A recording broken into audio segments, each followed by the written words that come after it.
Hey everyone, this is Thyworm with some initial thoughts on Bethesda's later masterpiece, or is it? We're continuing the Fallout First Impression series with the next topic, combat and VATS.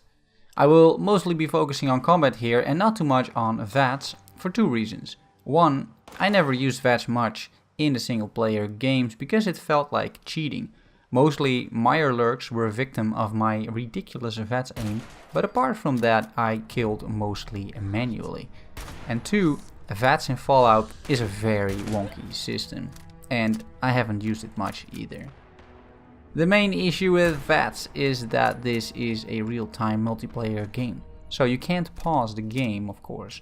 Instead of just scrapping V.A.T.S from the game, which is what Bethesda should have done really, they chose to change it. What is left of V.A.T.S is the percentages that you would normally see in the original games. You can activate V.A.T.S, press the trigger and you might hit the enemy, based on the percentages. The weird thing here is that you don't even have to aim at the enemy.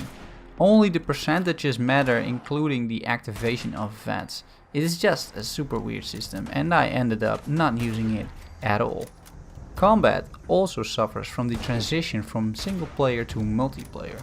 Combat was arguably the worst part of Skyrim and Fallout, but that was okay, at least for me. The game was more about exploring, you could clear locations at your own pace, and there was V.A.T.S to help you out in case of Fallout.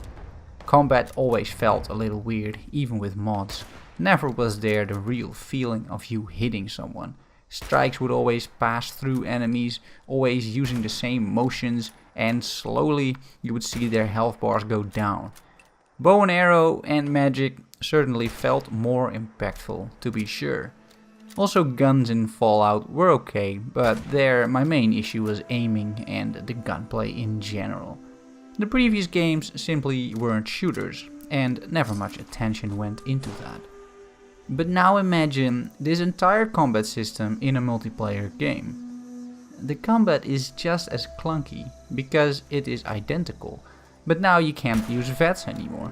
Some enemies are so fast that it is absolutely impossible to hit them, until they're right in front of you and then you can melee them down. After you've cleared a location and you're looting, reading terminals and just finishing up there, a new bunch of enemies is respawned in the world. Before you know it, they're brutally interrupting your reading sessions by shooting at you.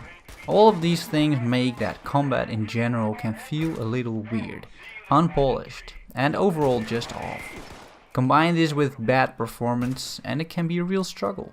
There's definitely different playstyles possible, regardless of my previous remarks.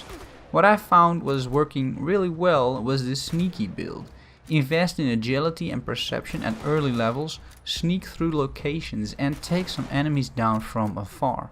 Sneak attacks do double damage, which is relevant if you're holding a hunting rifle which takes 3 seconds to reload after every shot. Also, a strength endurance build is viable, as long as you keep investing in armor and upgrading your melee weapons. Mostly though, I found a mix of the two was good. Melee for smaller enemies and faster ones, like ghouls and scorched.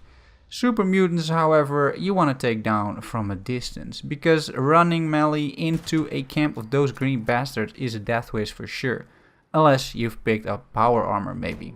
Another thing I noticed is that swapping items is really slow. If you have your machete bound to hotkey 1 and you want to swap because of an inbound ghoul, you need to wait before the gun animations finish, because before that the game won't let you equip another weapon. It's kind of annoying actually and really can hurt you. Swapping was much faster in previous games and I hope this gets fixed on this one. One final note is the AI, which is once again not great. Enemies are rather clueless, even after you're killing their friends in front of them.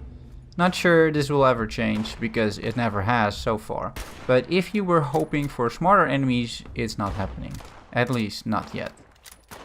I hope you've learned a thing or two again. If you think these videos are useful or helpful, consider subscribing. Ask your questions in the comments down below and I'm happy to respond to them.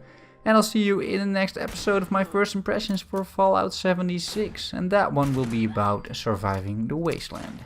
Thanks for watching everyone, bye bye.